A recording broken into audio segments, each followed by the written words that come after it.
The Earth lay in ruins, a shadow of its former self. Cities that once pulsed with life were now silent, their skeletal remains jutting into a bleak sky. The streets, once filled with laughter and bustling energy, were choked with ash.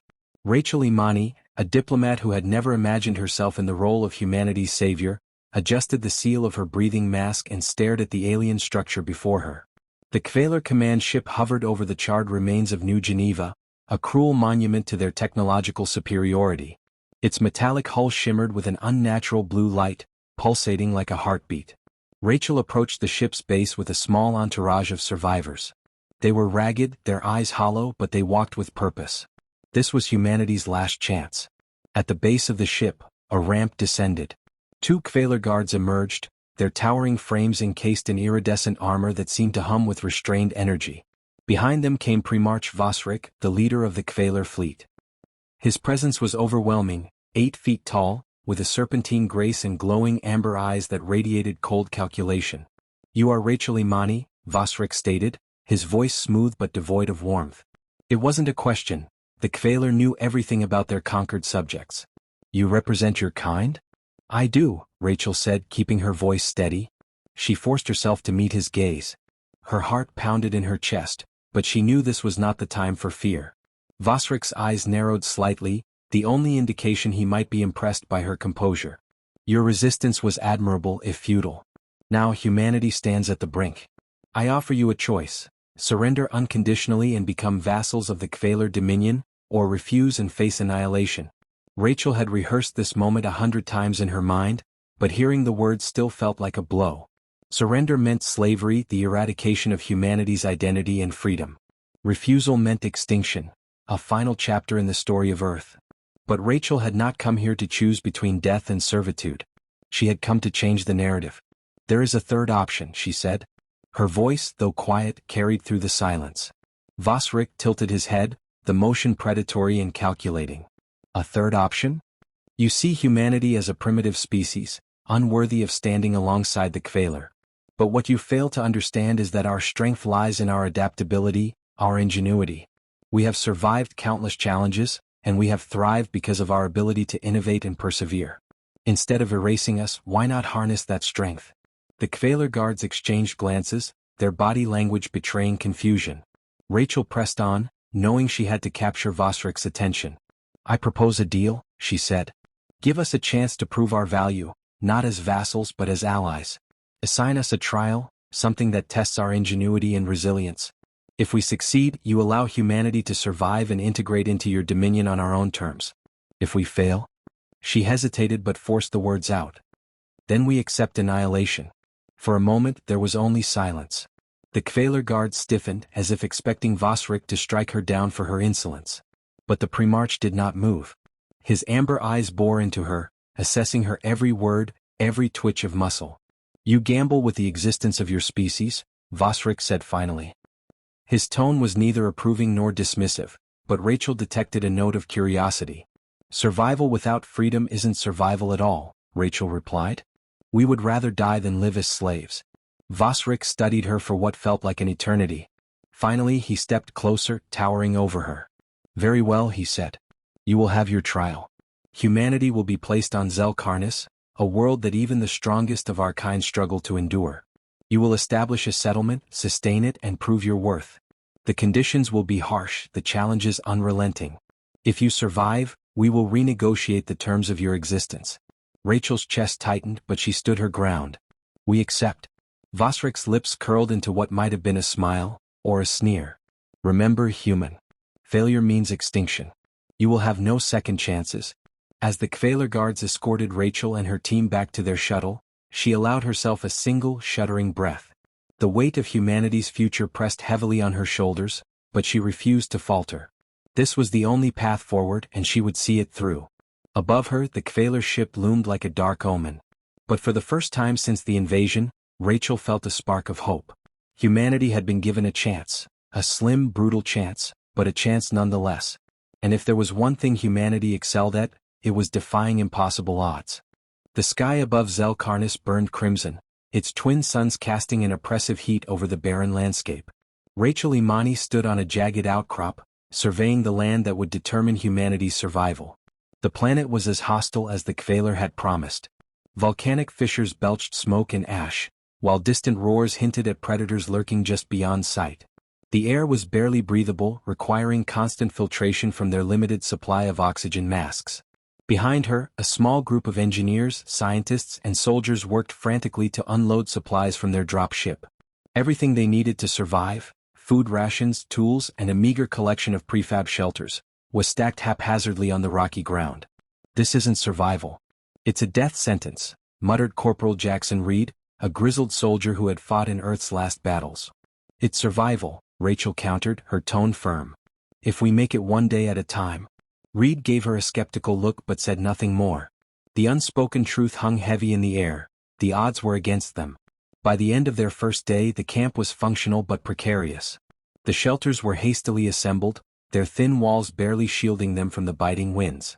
Water filtration systems had been set up, pulling moisture from the toxic air, but the output was pitiful. The biggest problem, however, was food.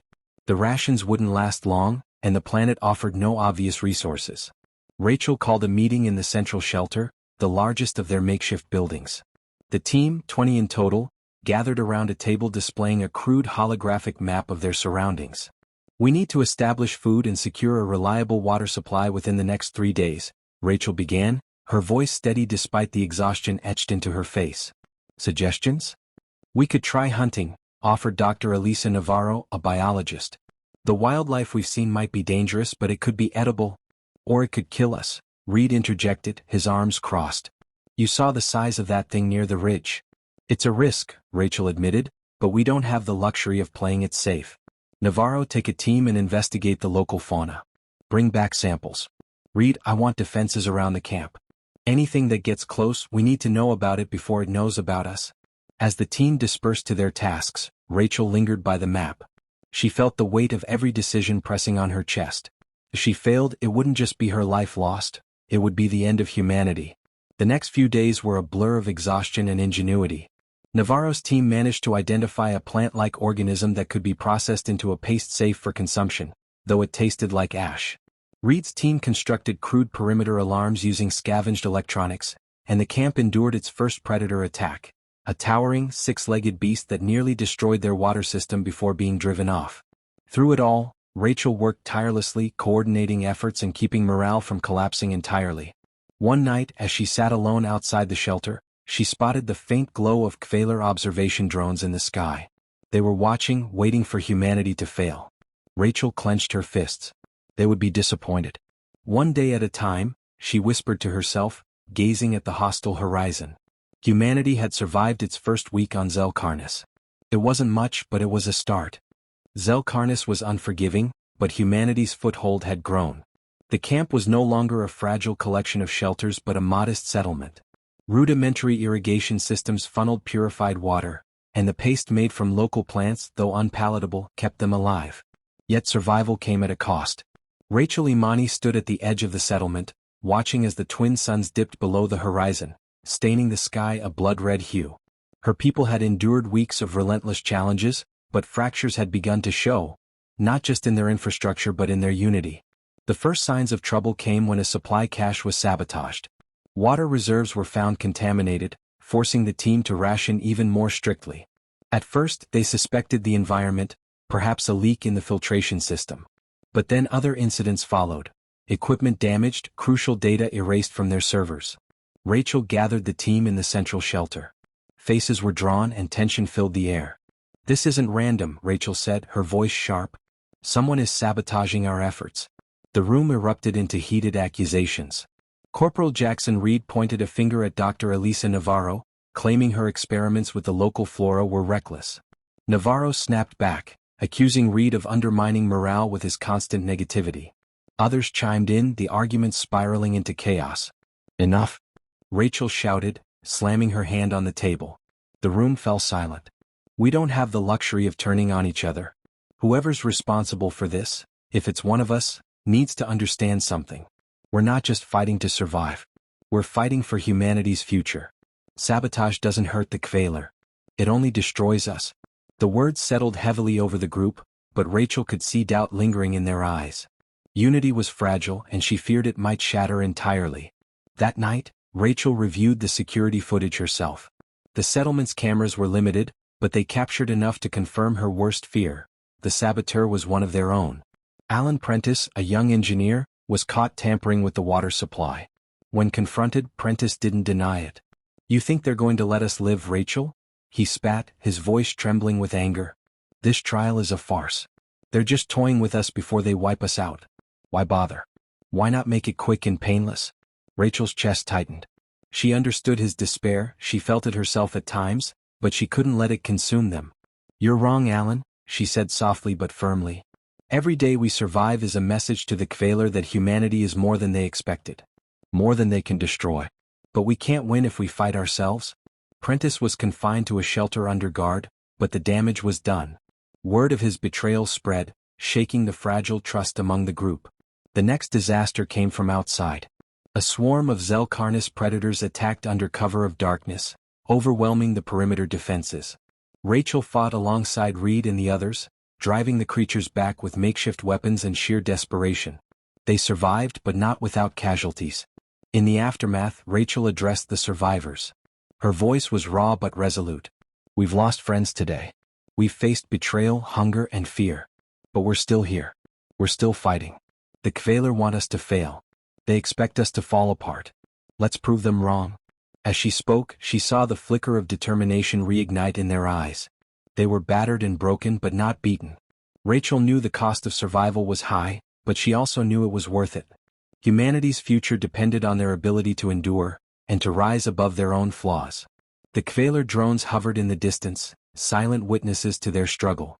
Rachel silently vowed they would see more than just survival. They would see humanity's unyielding spirit. The storm hit without warning. Gale-force winds howled across Zelkarnis, ripping through the settlement's fragile structures. Acidic rain poured from the sky, corroding metal and seeping into cracks.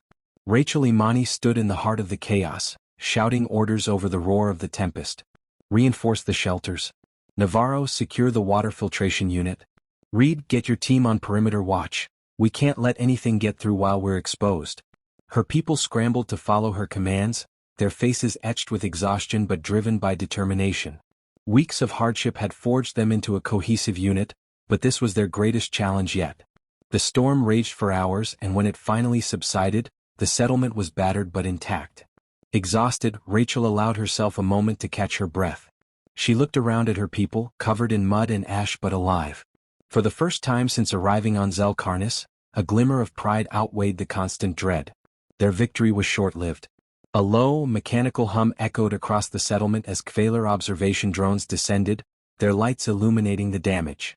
Moments later, a holographic projection of Primarch Vosrik materialized, towering over the survivors. "You have endured more than expected," Vosrik said, his amber eyes scanning the group. "But survival alone is not enough. There is one final test." Rachel stepped forward, her fists clenched. "We've proven ourselves. What more do you want?" Vosrik's expression was unreadable. "A natural disaster has destabilized this planet's geothermal core. It threatens not only your settlement but the survival of Zelkarnis itself. You will neutralize this threat. If you succeed, humanity will be spared. If you fail..." His gaze swept over them coldly. "The choice will no longer matter." As the hologram disappeared, Rachel turned to her team. Fear rippled through the group, but she refused to let it take hold. "Listen to me," she said, her voice steady despite the weight of the moment. "This is what we've been preparing for. We'll figure this out just like we've done every time before. Navarro, you're in charge of analyzing the geothermal threat. Reed, organize a team to scout the fissure zone. Everyone else, gather resources. We're going to need everything we've got." The next 48 hours were a blur of frantic activity. Navarro identified a critical fault line where the planet's crust was weakest.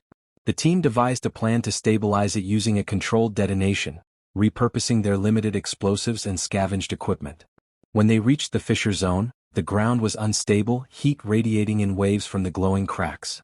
As they set the charges, a swarm of predators emerged from the shadows, drawn by the disturbance. Reed's team held the creatures at bay while Rachel worked to arm the detonators. The final moments were chaos. Rachel's hands trembled as she activated the charges, barely escaping as the ground erupted in a blinding flash of light. When the dust settled, the fissure had sealed and the seismic activity subsided. Back at the settlement, Rachel faced Vosric once more. This time, his expression was not one of disdain but of something akin to respect. Humanity has proven itself, he said. You have earned your survival. The Dominion will honor the deal. As the Kvalar drones ascended, Rachel turned to her people. They were bruised, battered, and exhausted, but they were alive, and victorious. We did it, she said, her voice cracking with emotion. We showed them who we are. For the first time, the settlement erupted in cheers. They had not just survived, they had earned their future. As Rachel looked to the horizon, she knew the challenges were far from over. Humanity would have to navigate its place in the Dominion carefully. But for now they had hope, and that was enough.